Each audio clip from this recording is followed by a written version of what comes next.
Colin Wilson, Derek Brassard, Gabe Bork, Carl Soderberg, Matt Nieto, and Ian Cole. Those are the names of the players on the Avalanche that have played in a second-round playoff series before. That's not very many. Almost two-thirds of the roster, this is a new experience for them, and they are all very quickly learning what it takes to win at this point in the year. Avs lose to the San Jose Sharks 5-2 in Game 1 of the second round. Como has a breakaway.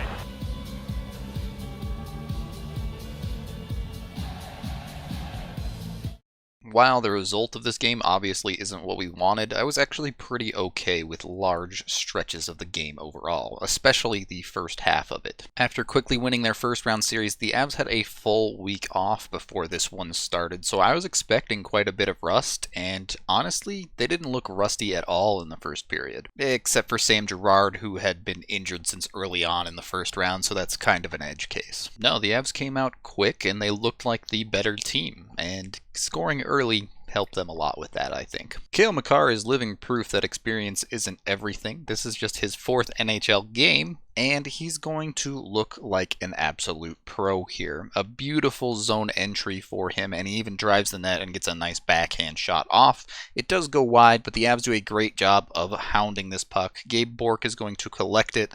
It is going to bounce and cause a bit of a chaotic situation here as Jost tries to settle it down, and Makar circles back up top.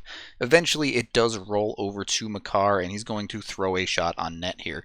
This is a nicely placed shot. He plays for a rebound here, and it bounces perfectly off of Jones' pad as Bork is swiping across in the slots, and wouldn't you know it, a puck comes right to him, and he just slips it past Jones. A play created by the youngsters of Tyson Jost and Cale Makar and finished off by the veteran of Gabe Bork. Getting that mix of production is exactly what the Avs need to have a real chance in this series. Avs did take one penalty in the first, which they killed off pretty easily, and other than that, I really did love their play. They were doing a very good job of possessing the puck and driving the play, much like they did against Calgary. Their one shortcoming in the first is their usual one of failing to finish. Carl Soderberg had a couple of great chances that he just could not beat Jones on. The Avs have had very solid play through the playoffs so far from almost all of their forwards. Soderberg is one of the ones who they kind of need to step it up a bit, especially with a team like the Sharks who have significant forward scoring depth. The Avs need that production out of Soda. Makar was probably the Avs' best defenseman across the game, which is saying a lot in both ways. Makar was very good, especially in the offensive zone for the Avs, and that is incredible to see. But at the same time, a lot of the Avs veteran defenders struggled quite a bit. That wouldn't come till later, though. In the first period, the Avs were breaking the puck out very well and, again, driving play. They did get a little help as the Sharks did hit one post in the period, but the Avs outshot them 13-9 overall. The thing is, the Sharks are a good team, so even when the Avs are controlling play, they're going to fight back and get their opportunities, and eventually one works out for them later in the first. The Sharks win a puck back to Brent Burns on an offensive zone faceoff here, and Burns just carves the Avalanche defense up here. This isn't good, obviously, but it's Brent Burns, so I've accepted that this is going to happen some in this series. He gets a shot off, and Grubauer makes the initial save. There's two problems, though. Grubauer gives up a pretty bad rebound, and at the same time, take a look at the Avs defense. Tyson Barrie is caught in no man's land here where he has no options but to go for the shot block, so once he misses the shot block, he's now essentially out of this play. Secondly, Nikita Zadorov just gets beat off the block by Nyquist here, so Nyquist gets position for the rebound, comes right to him, he picks it up, Grub tries to make the desperation save, and it's in the back of the net. This is just gonna be part of this series. Defensively speaking, the Avs are going to get burned by the Sharks sometimes, especially by their defensive players. The Avs forwards don't really have a strong enough defensive unit to counter the likes of Burns and Carlson, and to be fair, basically no one in the league has a strong enough unit to counter that consistently. They're just going to have to take their knocks with some of the goals like that and be able to score in response. For Game 1 on the road, it's a 1-1 score after 1, and you look like the better team, you take that every time. And the second period started out even better. Not only did the Avs keep up the pressure and looking like the better team, they even drew a power play early, And a lot of the time this season, the power play could go either way.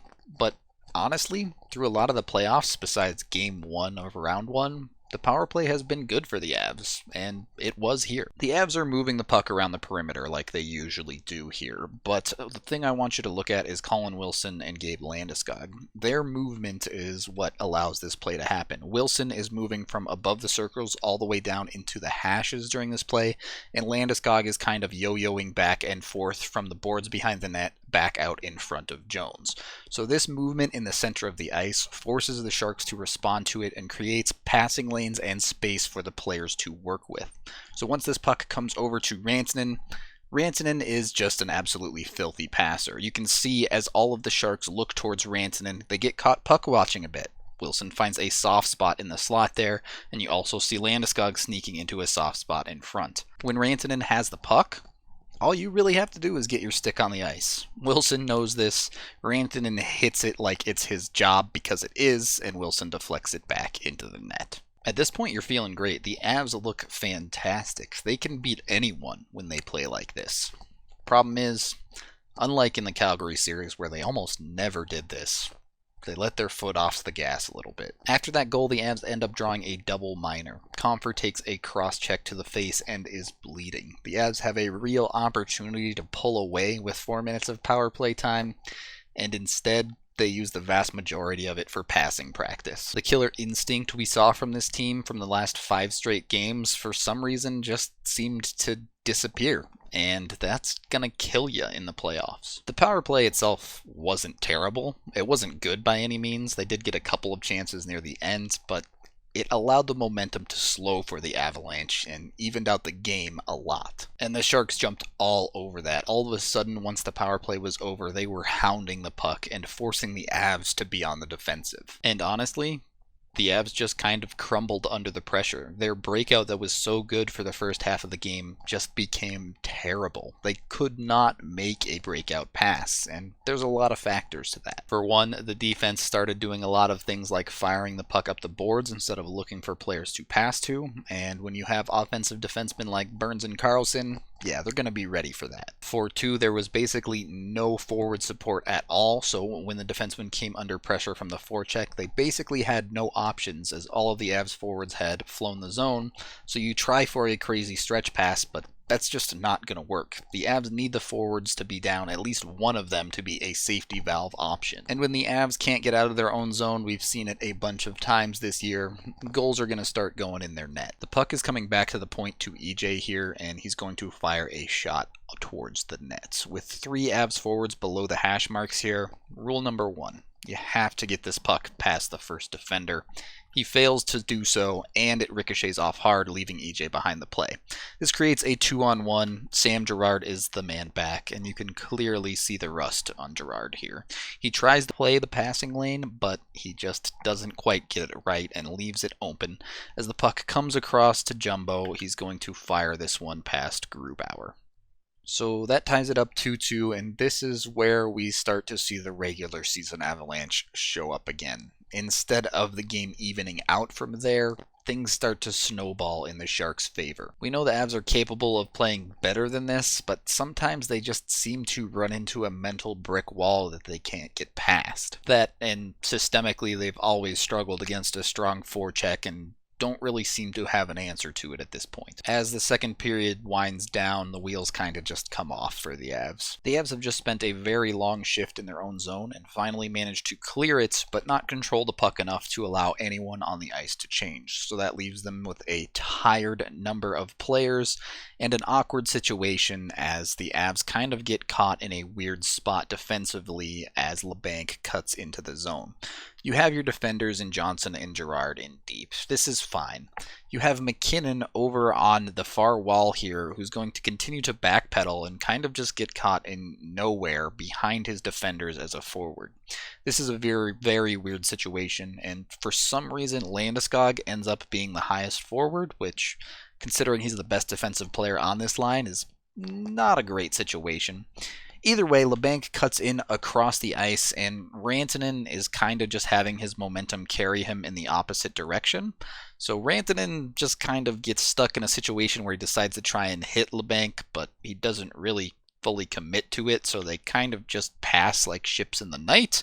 LeBanc then has a ton of room as Gerard, again quite rusty in this game, has backed off way too far and let far too much gap for LeBanc to not only walk in and pick his spot, but completely get the shot off clean.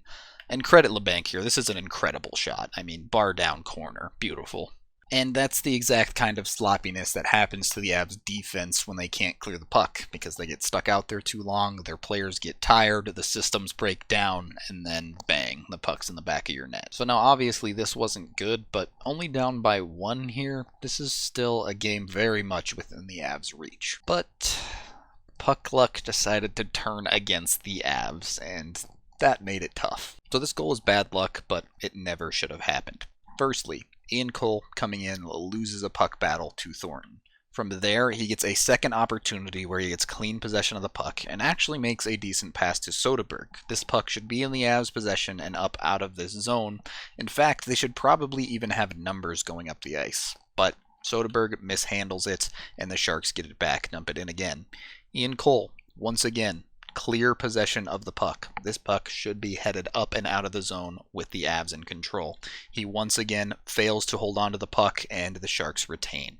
That's 3 opportunities in the matter of 10 seconds that the Avs failed to control the puck on all of them. That's unacceptable, and it's not going to win you playoff games. From there, the puck comes up high to Burns, who just throws the puck on net. You can see it ends up deflecting off of Makar's chest area. Somehow manages to slip through Grubauer off of Makar, and then on the other side is Ian Cole's skate, waiting to hit the puck into the nets, and the Avs are down by 2. Bad luck? Sure. Worse defense?